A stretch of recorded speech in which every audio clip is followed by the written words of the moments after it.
চট্টগ্রামের শেষ বেলায় তাইজুলের ঘূর্ণি টাইগার শিবিরে ফিরল স্বস্তি। বাংলাদেশের বিপক্ষে শেষ টেস্টের প্রথম দিন শেষে 9 উইকেট হারিয়ে 227 রান তুলেছে জিম্বাবুয়ে। আগে ব্যাট করতে নেমে ভালো শুরুর আভাস দেন জিম্বাবুয়ের দুই ওপেনার ব্রায়ান বেনেট ও বেন কারান। 41 রানের জুটি ভেঙে দলকে ব্রেক থ্রু এনে দেন অভিষেক টেস্ট খেলতে নামা তানজিম সাকিব।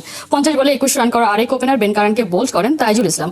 নিক ওয়েলস আর উইলিয়ামসের ভিড় হতে বড় স্কোরের পথে হাঁটতে থাকে সফরকারীরা। 2 উইকেট হারিয়ে 177 রান তুলে ফেলে জিম্বাবুয়ে। শেষ বিকেলে শুরু হয় তাইজুল ঝড়। 17 বলের মধ্যে 3 উইকেট নিয়ে ম্যাচে ফেরে বাংলাদেশকে। 5 উইকেটে 200 রান তুলে ফেলা দলটা 227 রান তুলতেই হারিয়ে বসে 4 উইকেট। সিগা 17 রানে আর মুজিরাবানি অপরাজিত আছেন 1 রানে।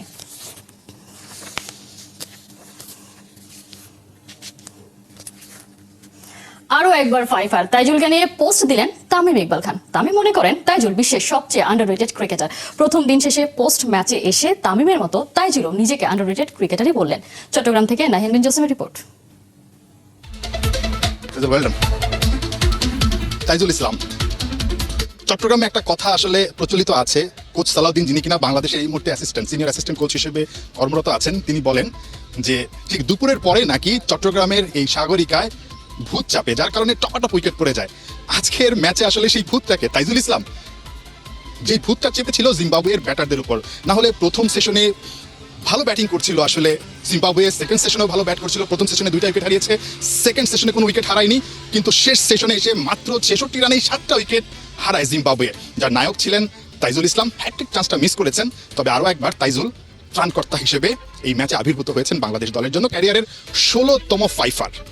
তাইজুলের দিনটা আসলে কেমন ছিল, প্রেস কনফারেন্সে গিয়ে সেই কথাটাই তিনি জানিয়েছেন। ওরা একটা সময় কিন্তু খুব ভালো খেলতেছিল, তো আমাদের তখন একটাই প্ল্যান ছিল যে আমরা মানে বাকি কোনো কিছু না করে আমরা যেন একটা ডিসিপ্লিন ওয়াইজ যেন তাদের রানটা আটকে রাখতে পারি। এবং এখানে অনেক সময় এমন রেকর্ড আছে যে 150-200 রানের পার্টনারশিপ হয়েছে, 1 উইকেট পর সাথে সাথে 2-3টা উইকেট পড়ছে। তো আমাদের এইভাবেই আমরা আগে, তো প্রত্যেকটা প্লেয়ারই স্বপ্ন যে আমি সেরাদের থেকে সেরা হব।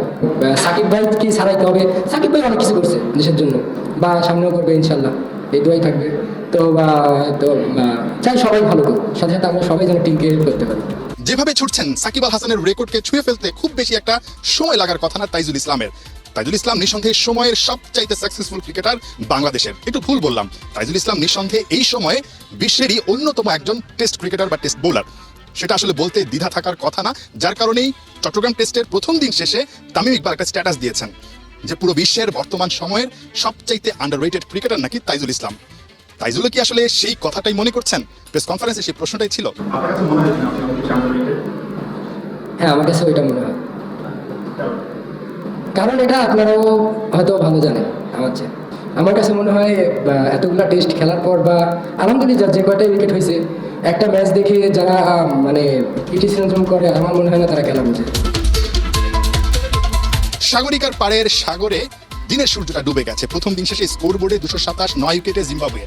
দিন শেষে একটা উইকেট না নিতে পারার আক্ষেপটা থেকে গেছে টাইগার বোলারদের। তবে দিন শেষে যে ব্যর্থতার বৃত্তে ঘুরপাক খাচ্ছিল টাইগার বোলাররা, সেটা শেষ সেশনে এসে তাইজুল ইসলাম অনেকখানি কাটিয়ে দিয়েছেন একাই 4টা উইকেট নিয়ে। এখন বাংলাদেশের ম্যাচটা জেতার মিশনে নামা, যেখানে কিনা আসলে ব্যাটারদের বড় ভূমিকা রাখতে হবে। প্রথম ইনিংসে বাংলাদেশকে ভালো ব্যাট করতে হবে, দ্বিতীয় দিনে নিঃসন্দেহে বাংলাদেশ প্রথম ইনিংসে ব্যাট করবে। সবচেয়ে বড় কথা এখানকার পরিসংখ্যান, যে পরিসংখ্যান বলছে বাংলাদেশ যখনই সেকেন্ড ইনিংস এবং ফোর্থ ইনিংসে ব্যাট করে, ওই ম্যাচটা বাংলাদেশ কখনোই ইতিহাসে এই মাঠে জিততে পারেনি। সুতরাং অতীতের সব রেকর্ড পরিসংখ্যানকে পেছনে ফেলে বাংলাদেশকে এই টেস্টে জিততে হবে, মান বাঁচাতে হলে। নাহিয়ান বিন জসিম, 71, চট্টগ্রাম। দীর্ঘদিনের অপেক্ষার অবসান হবে মোহামেডানের, নাকি ব্যাক টু ব্যাক ট্রফি জয়ের উৎসবে মাতবে আবাহনী? ফেস অফ এদেশে ক্রীড়াঙ্গনের 2 চিরপ্রতিদ্বন্দ্বী ক্লাব। এই লড়াইয়ে যে জিতবে তার হাতেই উঠবে এবারে ঢাকা প্রিমিয়ার লিগের শিরোপা। মঙ্গলবার মিরপুরে শেরেবাংলা স্টেডিয়ামে খেলা শুরু সকাল 9টায়। সাইফুল রূপকের রিপোর্ট। হৃদয়কে নিয়ে নাটকের শেষ কোথায়? এই নিষিদ্ধ, এই উঠে যাচ্ছে শাস্তি। পরের বছরের শাস্তি নিয়ে যাওয়ার অদ্ভুত নিয়মও দেখা গেল এবার। নিয়তি বুঝি এমনই, মাঠে আবারও আম্পায়ারের সিদ্ধান্ত না মেনে নিয়ম ভেঙে 4 ম্যাচের নিষেধাজ্ঞায় খেলতে পারছেন না মঙ্গলবার আবাহনীর বিপক্ষে অঘোষিত ফাইনালে।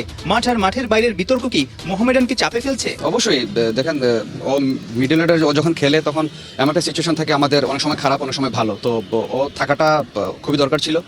যেহেতু খেলবে না, সেহেতু খুবই মিস করবো, আমাদের টিম খুব মিস করবো।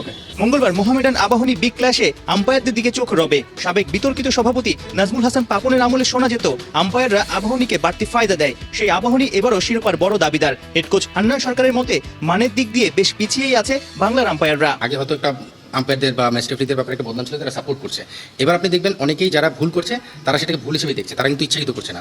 অন্তত এইটুকু আমি এনশিওর করতে পারি যে আম্পায়াররা ভুল করছে, তাদের ভুল করার যে বিষয়টা সেটা তাদের কোয়ালিটি নিয়ে আপনি কথা বলতে পারেন। এখন আমাদের অপশন কি আছে, আম্পায়ারদের যে পুলটা আপনি যদি দেখেন, আমি এটা নিয়ে কথা বলেছি আম্পায়ার ডিপার্টমেন্টের সঙ্গে, যারা এই পজিশনে রয়েছেন তাদের সঙ্গে কথা হয়েছে। আসলে পুলটাও খুব বড় না, স্বাভাবিকভাবে অনেকগুলো খেলা চলছে, অনেক ম্যাচ চলছে, সেই জায়গা থেকে আম্পায়ার ম্যাচ রেফারি তারা কারো উপর রাগ ক্ষোভ ছাড়ছে সেটা আমি বলবো না, তারা তাদের জায়গা থেকে বেস্ট করার চেষ্টা করছে। আবাহনী মোহামেডান লিগের সেরা দুই দল, একটা ম্যাচ বেশি হার, তবুও মঙ্গলবার জিতলেই দীর্ঘদিনের অপেক্ষার অবসান হবে ঐতিহ্যবাহী সাদা কালো শিবিরের। মোহামেডানের জয়ে দুই দলের পয়েন্ট সমান হবে, তবে দুইবারের মুখোমুখি লড়াইয়ে আবাহনীকে হারানোয় ট্রফি উঠবে মাহমুদুল্লাহ রিয়াদদের হাতে।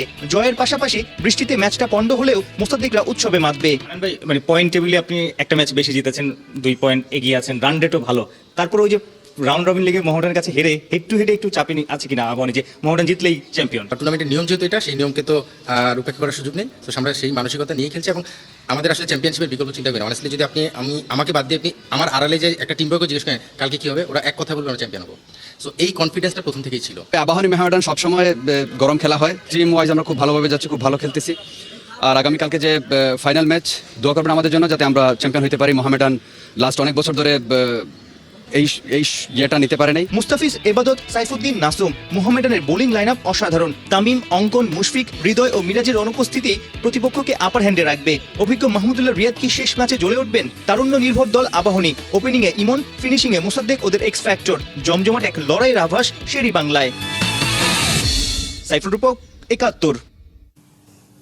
দেশের রাজনৈতিক পট পরিবর্তনের হুমকির মুখে পড়েছে চট্টগ্রামের ক্রিকেটাররা। মাঠ সংকট, জেলা ক্রীড়া সংস্থা ভেঙে যাওয়া, দুইয়ের যোগফলে অভিভাবক শূন্য হয়ে পড়েছে চট্টলার ক্রিকেট। সময় মতো হচ্ছে না ডিভিশন ক্রিকেট।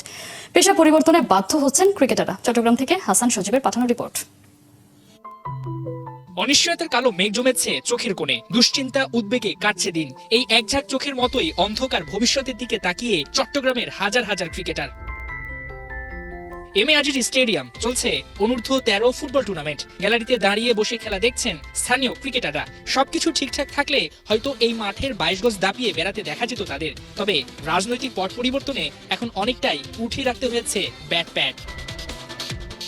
জাতীয় ক্রীড়া পরিষদের এম এ আজিজ স্টেডিয়ামকে এককভাবে বাফু উইকেট বরাদ্দ দেয়া, সেই সঙ্গে জেলা ক্রীড়া সংস্থা ভেঙে যাওয়া, এতে অনুষ্ঠিত হচ্ছে না চট্টগ্রাম ডিভিশন ক্রিকেট। মানববন্ধন, এ দরজা ওর দরজায় গিয়েও কুল কিনারা খুঁজে পায়নি ক্রিকেটাররা। সবশেষ ঘরের ছেলে তামিম ইকবালের কাছে দ্বারস্থ, দ্রুতই সমাধানের আশ্বাস। তামিম ভাইয়ের সাথে মেয়র সাহেবের সাথে একটা আলাপ আলোচনা হয়েছিল, যেখানে আমাদের ন্যাশনাল টিমের প্লেয়ার রাবিও ছিল। উনি আমাদেরকে একটা আশ্বাস দিলেন, উনি মেয়র সাহেবকে বুঝে সবকিছু বলছে যে চিটংয়ের অবস্থা খুব খারাপ। এমনও ক্রিকেটার আছে চিটং প্রিমিয়ার লিগ খেলতেছে, ঢাকা ফার্স্ট ডিভিশন খেলতেছে, এরকম প্লেয়ার এখন চা বিক্রি করতেছে, অনেকজন মুদির দোকানদারি করতেছে, কেউ ব্যাংকে জব করতেছে। তো এই জায়গায় ক্রিকেট থেকে যদি চলে আসে তাহলে চিটং ক্রিকেটটা তো হারাই যাবে। চট্টগ্রামের বেশিরভাগ পেশাদার ক্রিকেটারের রুটি রুজি ডিভিশন ক্রিকেট। দ্রুত তা চালু না হলে অনিশ্চিত ভবিষ্যতের দিকে ঢলে পড়বে ক্রিকেটাররা। একটা বছর 2টা বছর যখন লিগটা হবে না, তখন এটা অনেক বেশি ডিসঅ্যাপয়েন্টেড সবার জন্য। মানে সবাই কিন্তু এই লিগটার উপরে ডিপেন্ড করে। অনেক ফ্যামিলি আছে, ম্যাক্সিমাম ফ্যামিলি আছে যে এই লিগটার উপরে ডিপেন্ড করে। মোটামুটি একটা ভালো টাকা পায় চট্টগ্রাম লিগটা হলে। তো চট্টগ্রাম প্লেয়াররা এটা অনেক বেশি এনজয় করে, লিগটা অনেক বেশি হার্ড ওয়ার্ক করে এই লিগটা ভালো খেলার জন্য। তো আমার মনে হয় এই লিগটা অনেক বেশি ইম্পর্টেন্ট সব প্লেয়ারের জন্য চট্টগ্রামে। এখন যদি লিগ না হয় ওরা কি করবে? আমাদের চিটগাং ক্রিকেটটা এখানেই ধ্বংস হয়ে যাবে। স্বাভাবিক ওরা যে ক্রিকেট একাডেমিগুলো আছে যারা প্র্যাকটিস করতেছে, ওরাও কিন্তু প্র্যাকটিসে আগ্রহ হারাই ফেলবে। কোচগুলো দেখা যাবে আগ্রহ হারাই ফেলবে, প্র্যাকটিসে কেউ আসবে না। লিগ যদি মাঠে না গড়ায় আপনি প্র্যাকটিস করে কি করবেন? একাডেমিতে ছেলেরা কেন আসবে যদি লিগই না হয়? আপনাকে তো আগে লিগটা কন্টিনিউ করতে হবে, দেন আপনার স্টুডেন্ট আসবে, প্র্যাকটিস করবে, হার্ড ওয়ার্ক করবে। আদারওয়াইজ তো কেউ আসবে না। খেলাধুলা যদি নাই হয় তো আমি প্র্যাকটিস করে করবোটা কি? অনেক দরজায় নক দেওয়া হয়েছে, এখন সব অপেক্ষা তামিমের উত্তরের আশায়। চট্টগ্রামের ক্রিকেটকে বাঁচাতে খান সাহেবকে বড্ড দরকার। তামিম ভাই যদি ইনশাল্লাহ চেষ্টা করে, আমাদের মনে হয় আমাদের লিগটা হবে 100%, এটা আমাদের নো ডাউট। তো ইনশাল্লাহ আমরা ট্রাই করতেছি, তামিম ভাই ট্রাই করতেছে, সবাই মিলে যদি চেষ্টা করে তাহলে লিগটা হবে। তো এটা আমাদের প্লেয়ারদের জন্য অনেক বড় একটা সুসংবাদ হবে যদি লিগটা হয়। দেশের ক্রিকেটে চলছে দুঃসময়, তার মধ্যে নতুন খবর, চট্টগ্রাম জেলার ক্রিকেট অভিভাবক শূন্য। এই অভিভাবকের জায়গাটি নিতে পারেন তামিম ইকবাল খান।